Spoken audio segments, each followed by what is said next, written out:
Ils traversent la savane du Kenya. Un trajet qui leur réserve chaque jour son lot d'aventures et de dangers.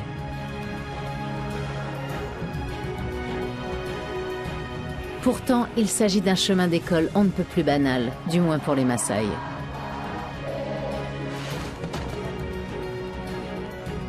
La soif, la faim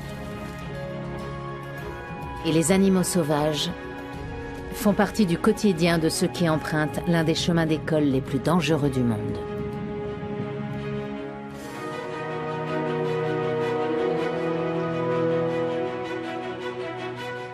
Le sud-ouest du Kenya. Loin des villes, la savane s'étend à perte de vue. C'est ici que la communauté Maasai vit depuis plusieurs siècles.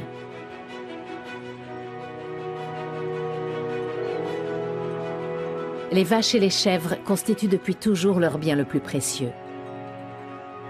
La vie des Maasai dépend entièrement du bétail. Les Maasai sont semi-nomades. Ils construisent des villages et des maisons simples et d'apparence modeste. Dès que leurs troupeaux n'ont plus rien à se mettre sous la dent, ils reprennent leur route.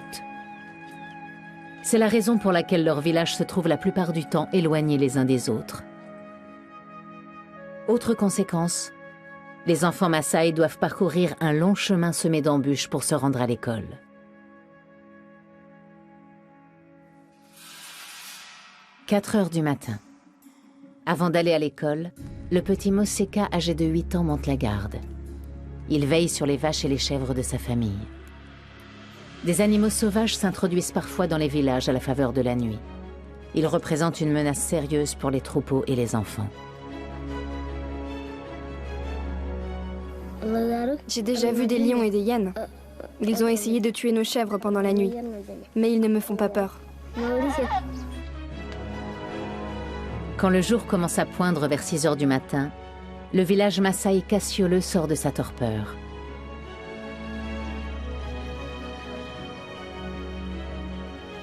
Le tour de garde de Moseka se termine. Il est temps de se rendre à l'école.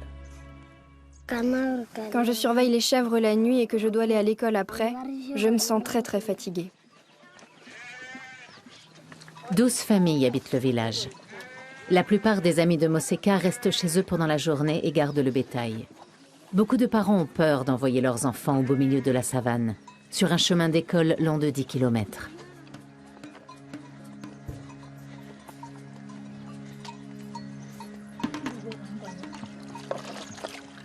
Les cours commencent à 8h15 dans tout juste 2 heures. Moseka a très peu de temps pour faire sa toilette.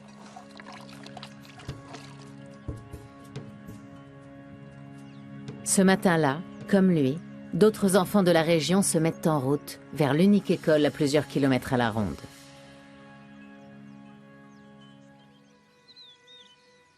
À 10 km de là, dans le village Enara-Matishoregi, la jeune Koitangai, âgée de 12 ans, s'apprête elle aussi à partir. Koitangai dort habituellement à l'internat, mais elle doit rentrer chez elle une fois par mois pour chercher de quoi régler les frais de scolarité.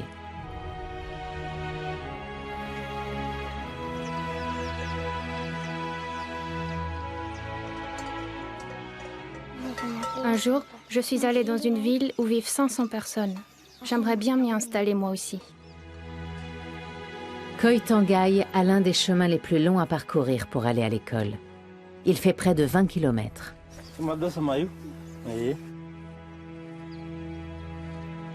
Sa mère Namanu l'accompagne sur une petite distance, car les environs du village ne sont pas sans danger. Beaucoup d'animaux se cachent dans les buissons et les forêts. Ils ont déjà attaqué et blessé des villageois à plusieurs reprises.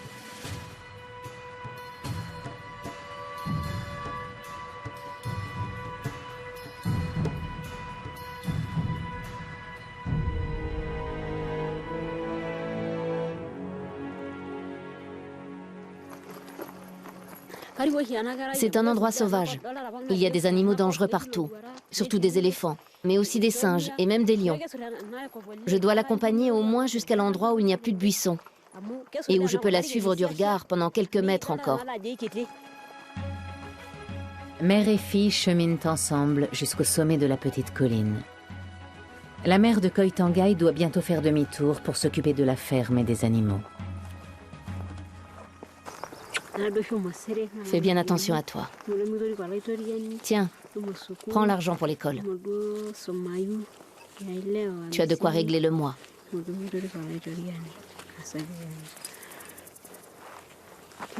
Vas-y maintenant. Surtout reste prudente. Au cours des jours qui vont suivre, Namanu va demander à tous ceux qu'elle croise sur son chemin s'ils ont vu sa fille, si elle est bien arrivée à l'école et si elle se porte bien.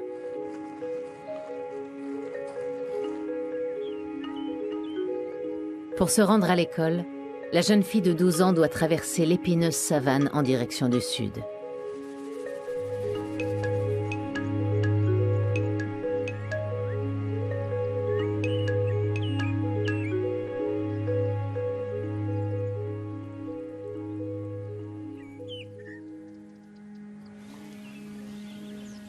Dans le village Maasai Ilnachod, les écoliers peuvent dormir beaucoup plus longtemps.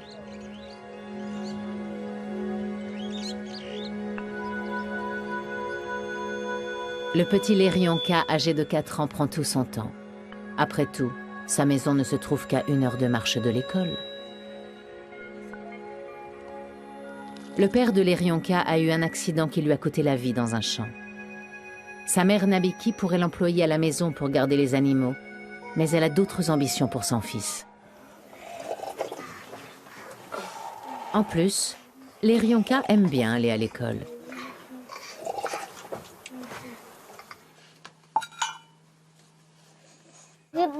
On peut courir et jouer en chemin. On peut aussi faire les fous. Des fois, on prend de l'eau en route. Le seul problème, c'est qu'on a faim presque tout le temps. Comme la plupart des Maasai, Lerionka se nourrit essentiellement de thé et de lait, rarement de viande. Il manque donc souvent de force pour emprunter le chemin fatigant de l'école.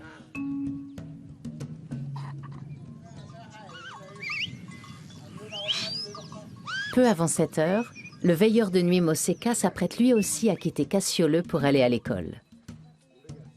1h30 avant le début des cours.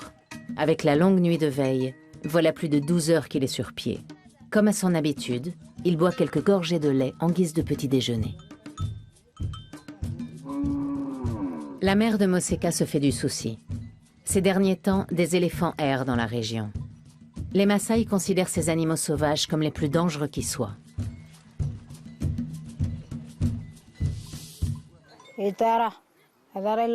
L'une de nos voisines a été tuée par un éléphant récemment,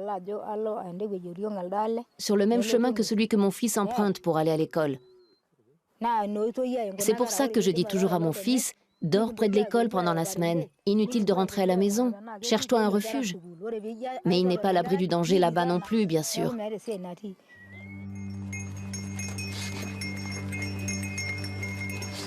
Saroni accompagne Moseka et son ami Sohile l'espace de quelques mètres.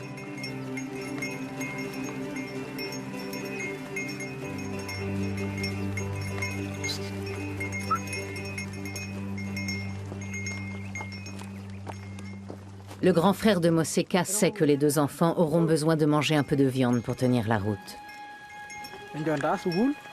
Passe par l'abattoir avant d'aller à l'école. Tu y trouveras de la viande et du sang pour prendre des forces. Allez-y. La coutume Maasai, qui consiste à boire du sang, est censée donner force et énergie aux hommes. La tradition veut que les Maasai n'abattent jamais les animaux chez eux. Ils ne le font que dans des lieux sacrés et pour des occasions spéciales. L'abattoir ne se trouve qu'à quelques kilomètres de l'école. Mais le chemin qui y mène recèle bien des dangers. La faim les taraude à mesure qu'ils s'éloignent du village.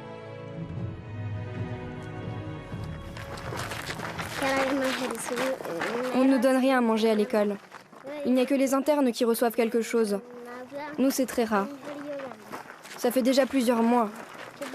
J'ai faim. J'ai besoin de boire du sang pour retrouver des forces.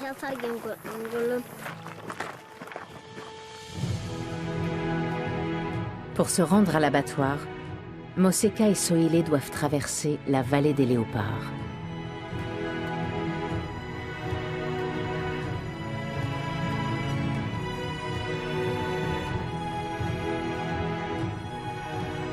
Il faut s'armer de courage pour aller à l'école au Kenya.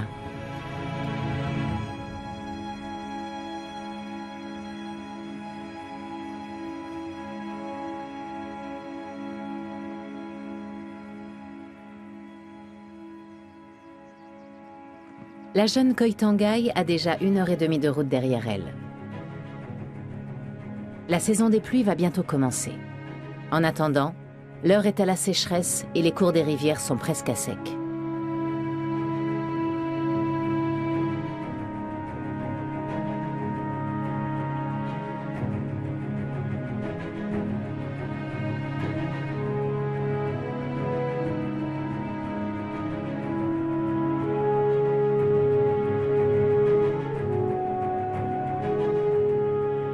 Koitangai écourte son chemin en traversant le lit du fleuve Nononeyori, qui signifie littéralement sel fluide. Les sols de la région ont une forte teneur en sel.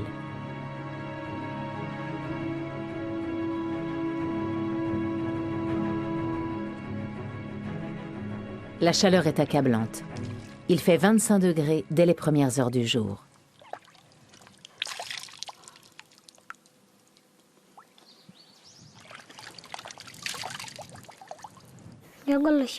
J'ai du mal à trouver à manger et encore plus à trouver de l'eau.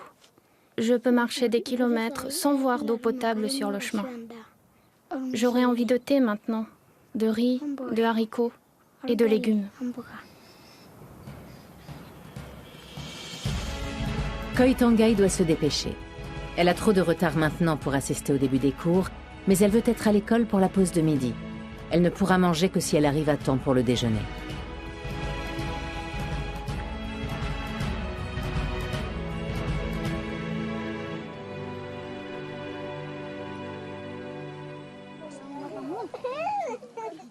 Il ne reste plus qu'une petite heure avant que l'école ouvre ses portes dans le village Maasai Ilnachod.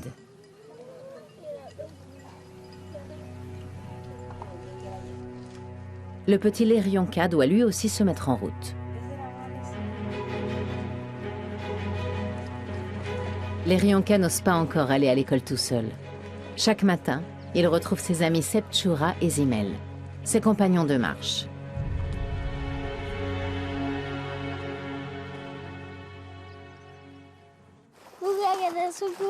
Pour aller à l'école, on doit passer devant le grand arbre, puis traverser jusqu'au grand arbre suivant.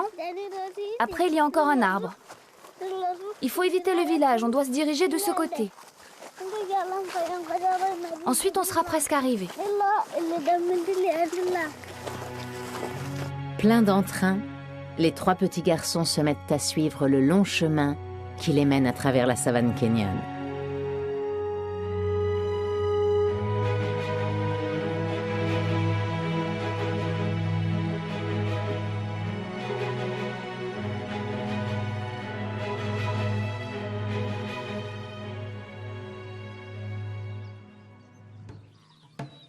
Tous les écoliers convergent vers un seul et même point, la Ntoka Primary School, la seule école dans un rayon de 20 km.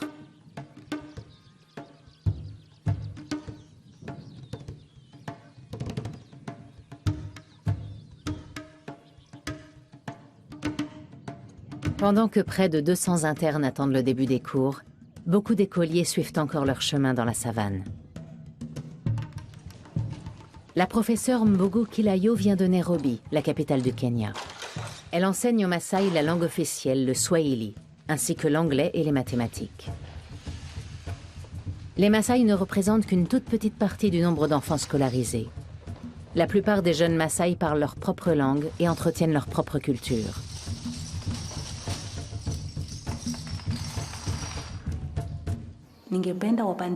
Je respecte les Maasai et leur mode de vie. Mais ils doivent prendre conscience de l'importance de l'école et faire en sorte que leurs enfants viennent ici. Sinon, ils n'auront pas d'autre choix que de garder les vaches toute leur vie. En moyenne, 4 enfants Maasai sur 5 passent la journée dans leur famille et n'apprennent ni à lire ni à écrire. Moseka et sa camarade d'école Soile approchent de l'endroit le plus dangereux de la région, les falaises des léopards. Une petite attraction les attend sur le chemin, des animaux que la plupart des écoliers du monde entier ne voient que dans les eaux.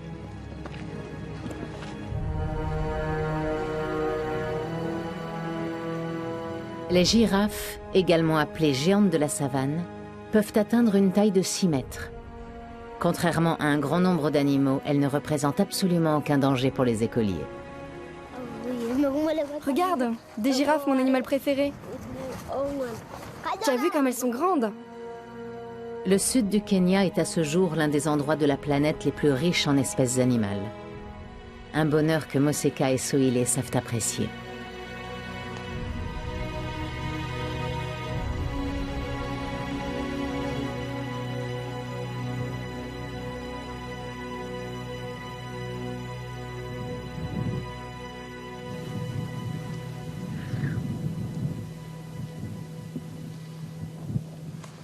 Les écoliers poursuivent leur chemin dans la vallée Ntuka, qui signifie littéralement oasis de palmiers. Pourtant, cette vallée est un vrai repère de léopards.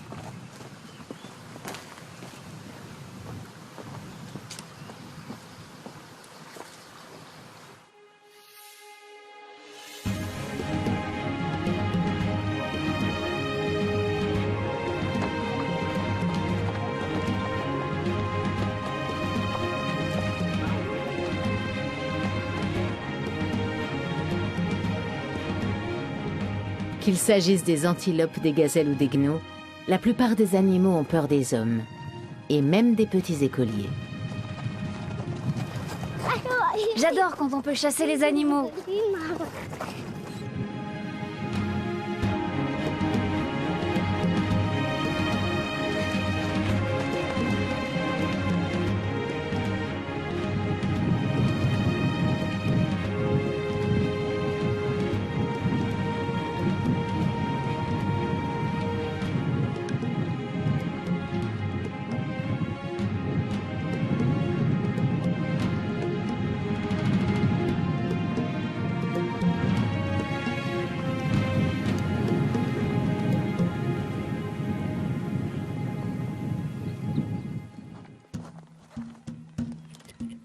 Koi Tangai n'en est qu'à la moitié de son parcours. Elle a faim et cherche dans un champ des plantes d'Ilua, un petit fruit amer. Mais la chaleur qui sévit depuis plusieurs mois a tout asséché.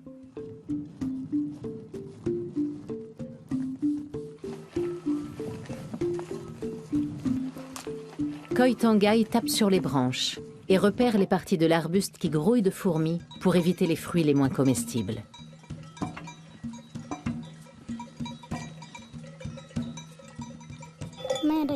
Les fruits ne me nourrissent pas, mais ils me donnent un peu de force quand même.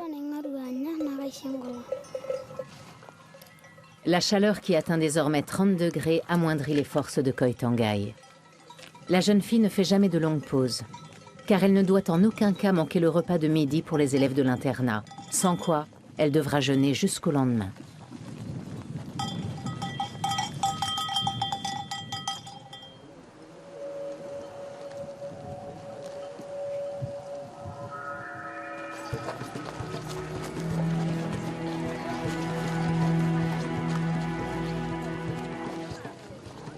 L'un des rares points d'eau de la région se trouve non loin du chemin des garçons.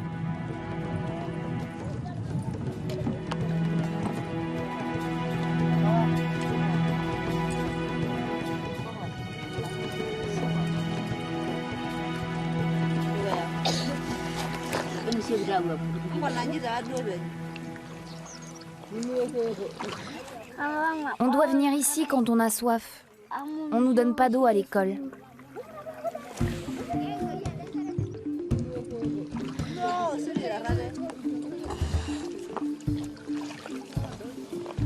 Ils sont presque arrivés. Il ne leur reste plus qu'1 kilomètre à parcourir.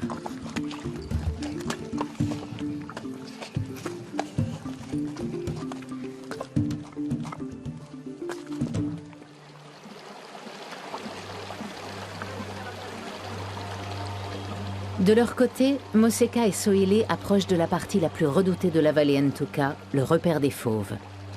Rares sont les habitants de la région qui s'y aventurent.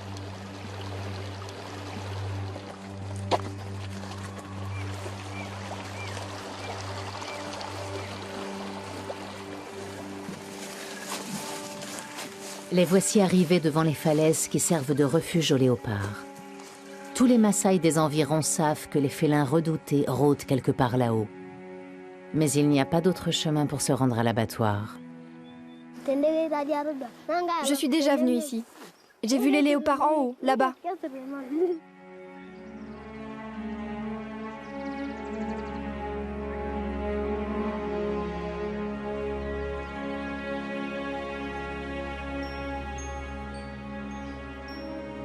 La mère de Moseka a souvent interdit à son fils d'aller jusqu'aux falaises.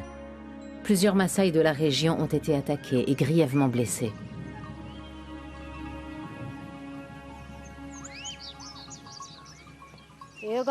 Comme je suis une femme, je ne suis jamais allée à l'abattoir. Mais je sais que c'est un endroit dangereux.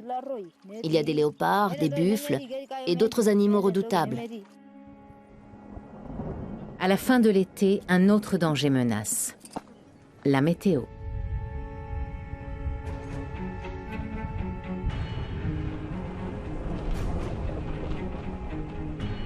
Quand la pluie se remet à crépiter sur le sol dur comme la pierre après une longue période de sécheresse, il ne lui faut pas longtemps pour inonder le pays.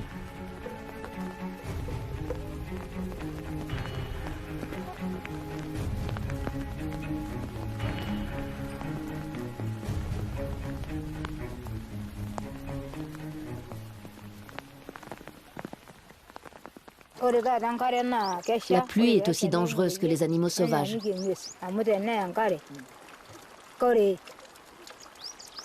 Les enfants peuvent aussi bien mourir mangés par un animal qu'emportés par la pluie. La pluie est généralement considérée comme une bénédiction par les Maasai. Elle fait du bien aux plantes, aux animaux et remplit les réservoirs d'eau. Mais elle représente aussi une menace pour les enfants. La chance semble toutefois leur sourire. Au loin, en direction de l'école, le soleil brille.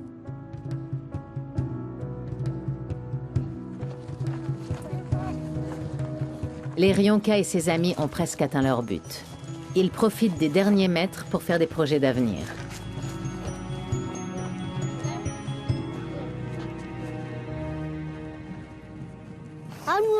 Quand je serai grand, je veux avoir plus de vaches que tout le monde.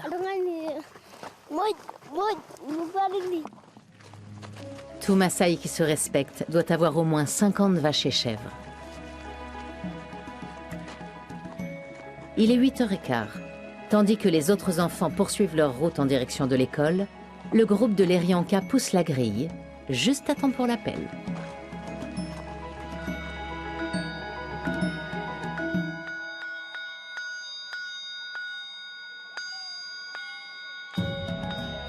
Le Kenya compte 40 millions d'habitants.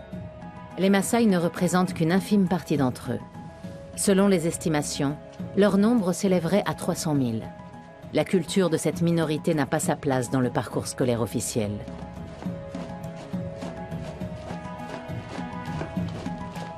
Neuf classes en tout se forment dans la cour de l'école. Chacune d'elles compte une quarantaine d'élèves. 2 fois par semaine, les écoliers hissent le drapeau kényan avant de chanter en chœur l'hymne national.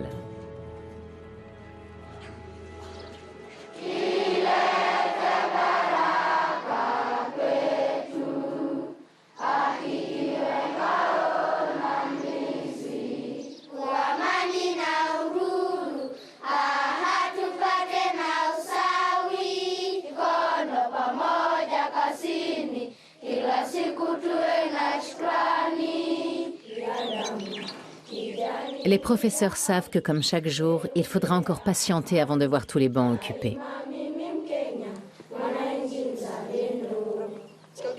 Beaucoup d'élèves parcourent encore la grande étendue de la savane à l'heure où commencent les cours.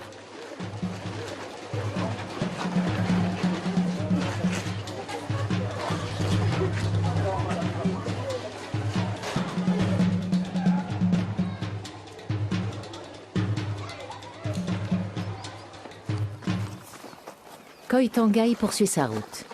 À 7 km de l'école, la jeune fille se fraye un chemin à travers les buissons. En plus des singes qui se cachent souvent dans les arbres et des serpents qui se faufilent entre les arbustes, d'autres dangers la guettent encore dans les environs.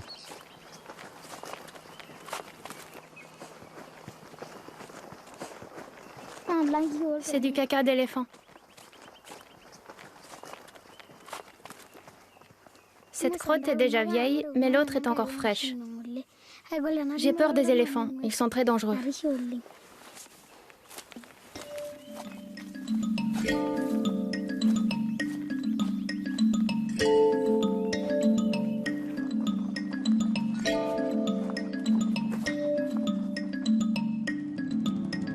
Moseka et sa camarade Soile doivent eux aussi rester sur leur garde.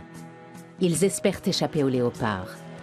Ils ont volontairement fait un détour dangereux pour manger à nouveau de la viande, après plusieurs semaines de régime végétarien.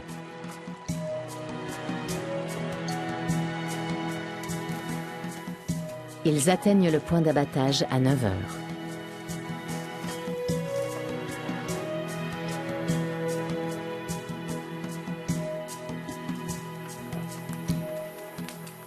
Vous avez des animaux à abattre? Oui, nous allons abattre des animaux aujourd'hui. Nous avons quelques chèvres, mais ça va prendre un peu de temps. Passez après l'école si vous voulez avoir quelque chose. La mine dépitée et l'estomac vide, les deux enfants se remettent en route.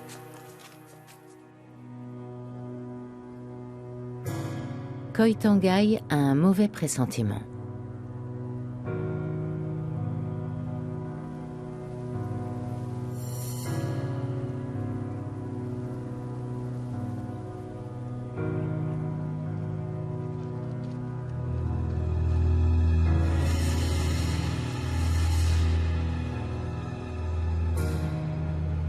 Des éléphants se trouvent à proximité immédiate.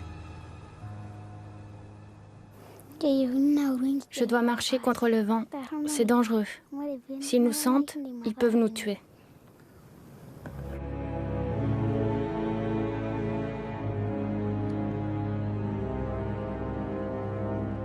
Aujourd'hui encore, on ignore quand et pourquoi les éléphants attaquent l'homme. Mais chaque Maasai connaît le danger. Et tous les enfants apprennent dès leur plus jeune âge la tactique consistant à marcher dans le sens opposé au vent. La vie de plus d'un écolier Maasai en dépend. Un peu plus loin, Khoi Thangai doit faire face à un autre danger. Des buffles. Je dois regarder les touffes d'herbe pour voir dans quelle direction le vent souffle.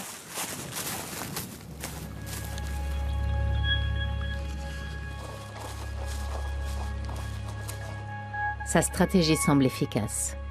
Les animaux la perdent peu à peu de vue.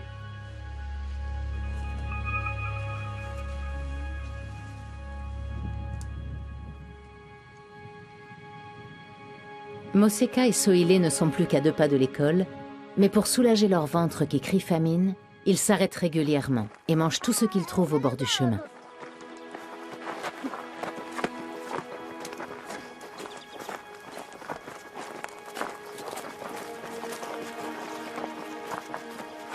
Les baies amères de l'île Messigillo les soulagent un peu de leur faim.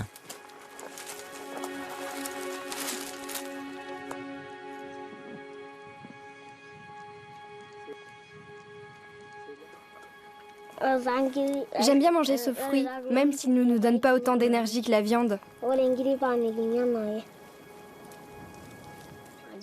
On en trouve souvent sur la route, alors que la viande et le sang sont beaucoup plus rares. «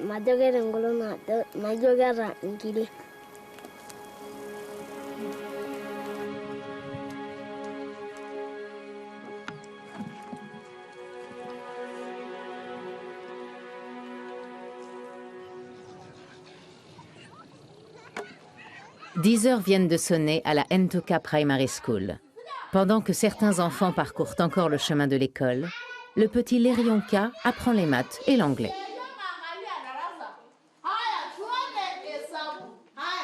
Eunice Kupai fait partie des rares professeurs Maasai de l'école.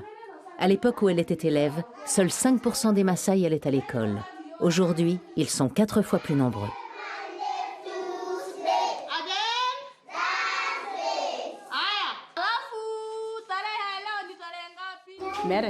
Ce n'est pas facile pour les enfants. Ici, ils apprennent le swahili et l'anglais, alors que la plupart des parents ne parlent que leur langue, le maa. Du coup, les enfants sont aussi les professeurs de leurs parents. La mère de Lerianka ne fait pas exception à la règle. Elle n'est jamais allée à l'école. Le petit garçon lui apprend de temps à autre quelques mots de swahili et lui lit ce qu'il a noté dans son cahier.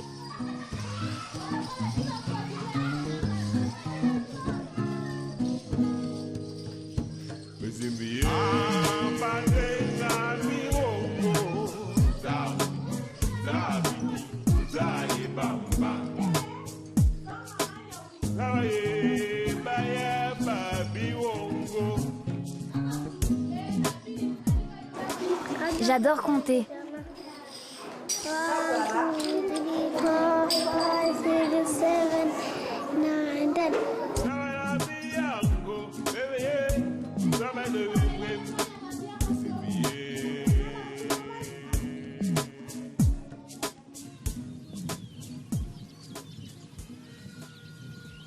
Vers 11h30, Moseka et Sohilé franchissent enfin la porte de l'école.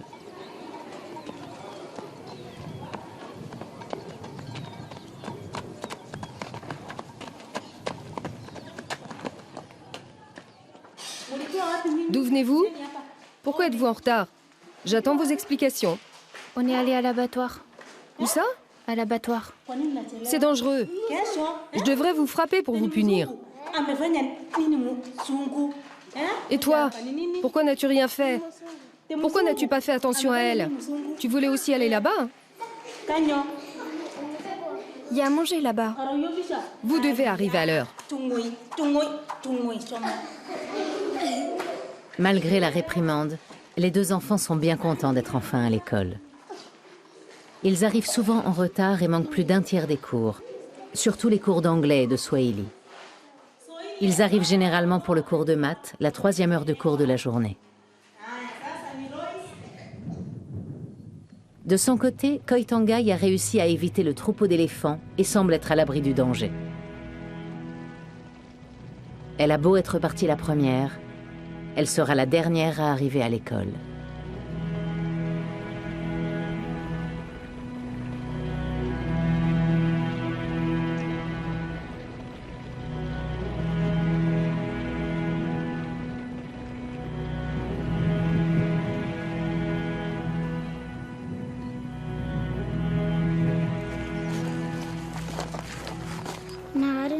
Si je restais chez moi, dans mon village, je devrais sûrement me marier dans 1 ou 2 ans, au plus tard. Mais comme je vais à l'école, j'espère faire des études après. J'aimerais quitter le village pour devenir docteur et construire ensuite une maison pour mes parents. Je pourrais peut-être même avoir une voiture. Peu avant midi, Koitangai atteint son but et franchit à son tour l'entrée de l'école. Elle arrive juste à temps pour la pause de midi.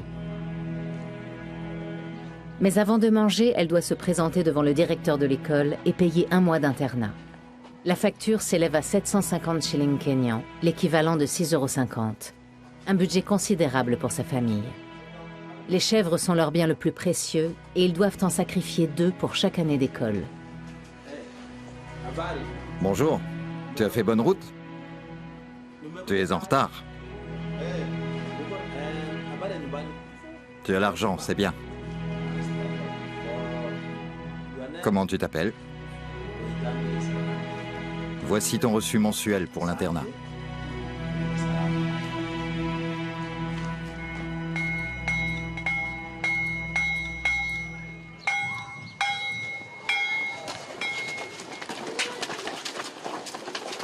Midi, l'heure de la pause. Pour tous les élèves internes, l'heure du repas. Chaque jour, ils peuvent choisir entre 2 plats.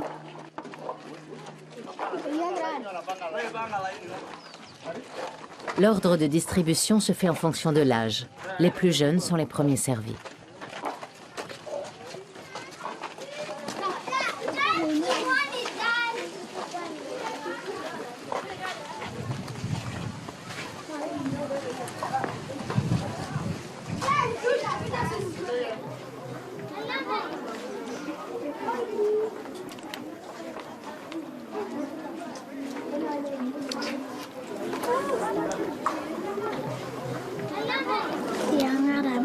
Je suis contente d'être arrivée et d'avoir enfin à manger.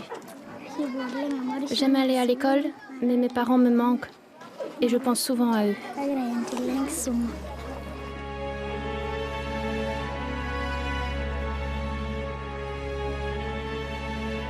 Moseka et Sohilé doivent eux aussi régler des frais de scolarité, l'équivalent de 1 euro par mois. N'étant pas internes, ils ne peuvent pas manger à la cantine.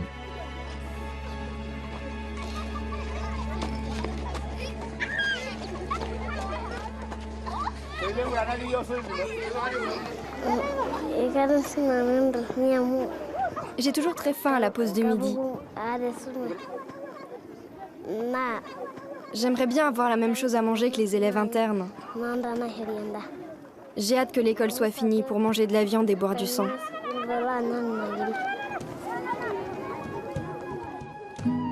Le petit Leryanka n'a rien à se mettre sous la dent non plus.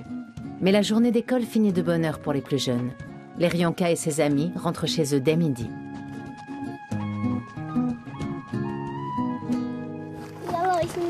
Je dois me dépêcher pour garder les vaches, mais j'aime bien ça. Je peux aussi jouer avec elles.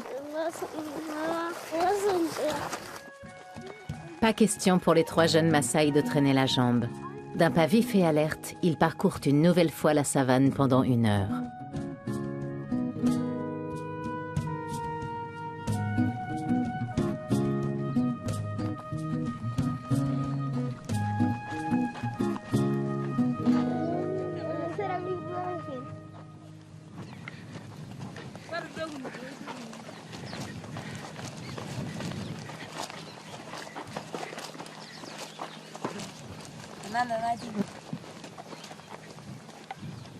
Te voilà de retour? Ça me fait plaisir de te voir. Leryanka avale quelques gorgées de lait en guise de déjeuner. Septchoura aimerait bien envoyer son fils à l'internat, mais elle n'en a pas les moyens.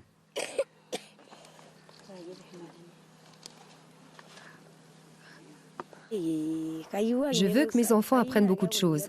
Je rêve de voir mon fils devenir président du Kenya un jour.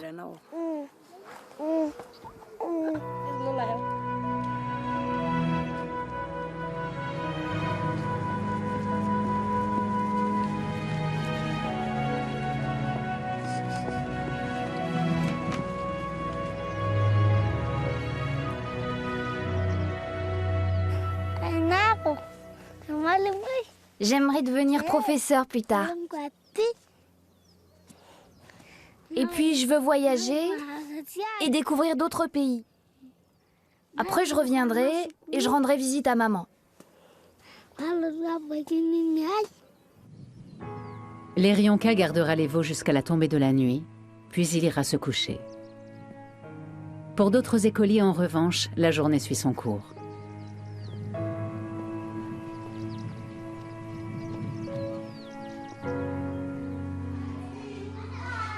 À 2 heures, Moseka et Sohilé quittent eux aussi l'école.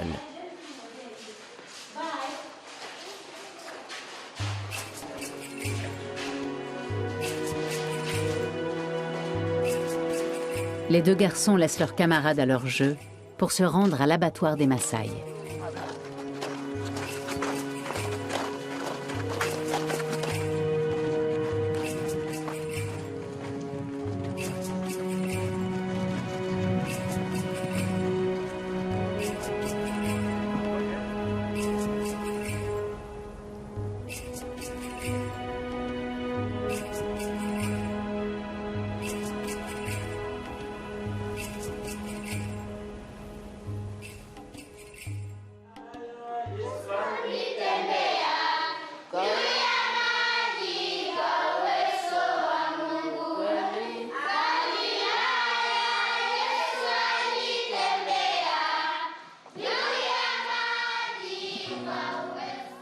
La journée d'école de Koitangai finit à 4 heures.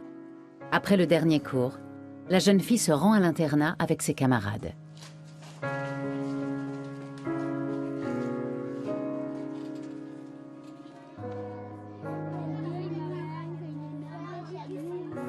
Pendant que les autres jouent, elle continue de penser à l'école et à son avenir. Je ne trouve pas normal que les filles de mon âge se marient. J'aimerais changer les choses avec ce que j'apprends ici. Koitangai passera un nouveau mois à l'internat, avant de retourner chez ses parents pour aller chercher de quoi régler les frais.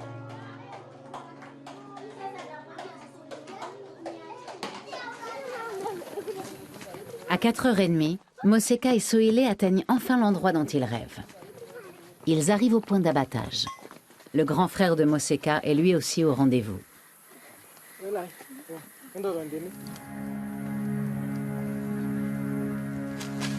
Le petit Moseka, âgé de 8 ans seulement, attend avec impatience le rituel Maasai réservé aux hommes. Il lui tarde de boire du sang.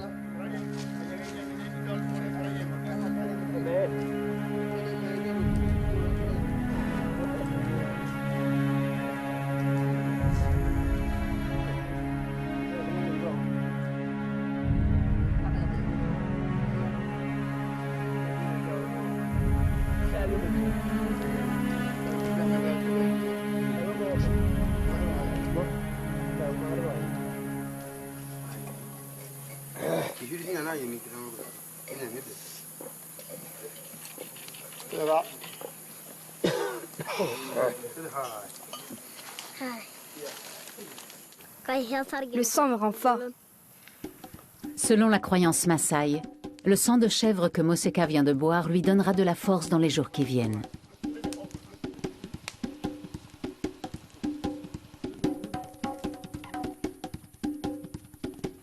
Une grande partie des abats, comme les reins par exemple, est réservée aux femmes. La chair est essentiellement réservée aux hommes.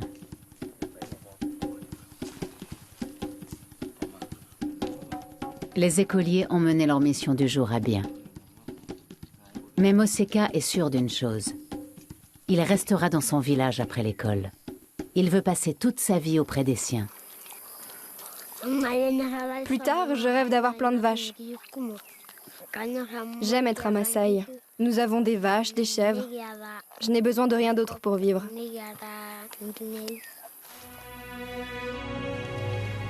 La journée des écoliers Maasai touche à sa fin. Moseka et Soele vont dormir près du feu et reprendre des forces. Car demain, c'est à nouveau un long périple à travers la savane qui attend les petits écoliers Maasai. Leur chemin d'école, sur lequel l'aventure tutoie le danger.